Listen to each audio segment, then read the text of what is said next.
every year, umpisa sang year 2018, may ara nang gid kami nga panata nga na every Thursday or Holy Thursday, maga-bisita iglesias kami.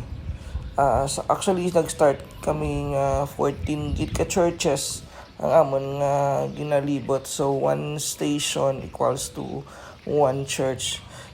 Sa karon, subong nga year 2024, naka-decide kami na himuon na lang namon anay na 7 ka churches kay makapoy mo naglibot sa 14 ka banwa.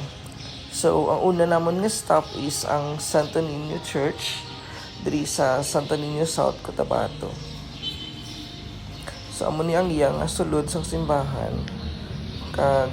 Karon pagabasahon naton ang una nga istasyon nga si Jesus kintugyan sa kamatayon. Kag ang sa ikaduwa nga istasyon, si Jesus nagpas-an sang cross. Tapos after namon nagbasa sang mga istasyon, nagasindigid kami sang kandila sa ilang nga kandilaryum. So makita mo si tatay nagasindi sang kandila diri sa kandilaryum sang Santo Niño Church. Sunod naman nga stop amo ang simbahan sang Norala. So amo nang isura sang ilang atubang sang church sang Norala. Nag-start kami biyahe alas 7:30 sa aga para at least gamay pa lang ang tao sa mga simbahan. So makita ninyo ang susulod sang simbahan sang Norala. So ari na kita subong sa ikatatlo nga istasyon, ang pagkadagpa ni Jesus. Ang sunod nga istasyon ika-4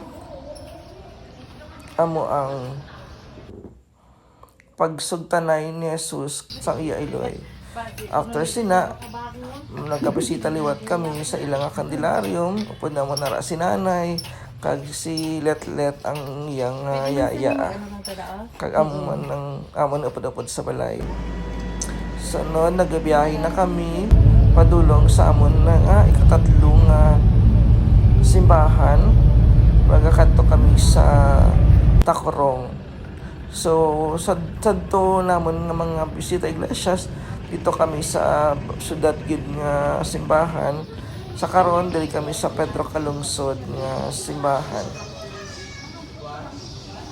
So kanami isang iya nga sulod, bag-o pa lang gid ini siya nga simbahan diri sa Tacorong. So pagkabasahon naton ang ika-5 nga istasyon, amo nga si Simon Cerneo nagbuli kay Kristo Jesus. Amo na ang ni Pedro Calungsod, ang iyang picture.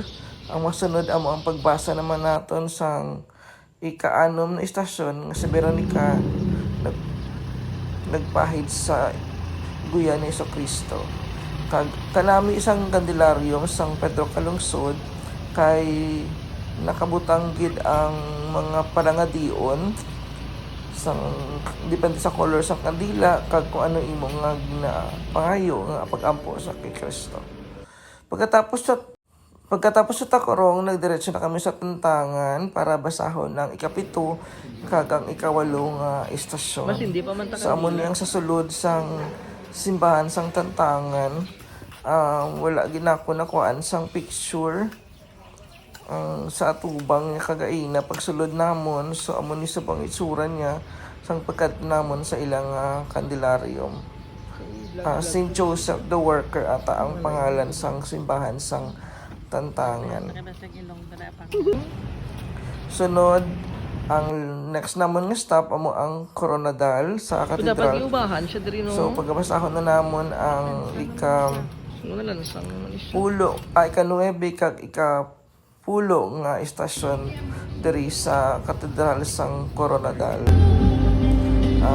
Madamo na sang tawo sa pag-abot namon kay alas 12 na sa udto, nagpanyaga na kami diri bag-o nagtakat sa may simbahan. Kag ang next na stop after sang Marbel, syempre ang Banga. So amo ni siyang isura sang tubang sang simbahan sang Banga, kaya nga sa sulod diri amon pagabasahon ang ika-11 station kag ang ika-12 station.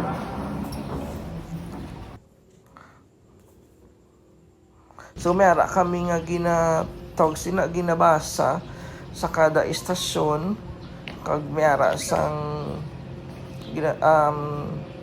daw ano kay inaanang nimo balangan ng daw humilya or kung ano ang about sa amo ng istasyon. So ari naghapit liwat kami sa Candelaриum sang banga bago kami nagkadto sa amo nga last stop kung amo ang banwa sang Surala, sa Our Lady of Lourdes Parish sa Surala. So makita ninyo yung preparahan na ang sa babaw para di siguro sa simba sa sunod nga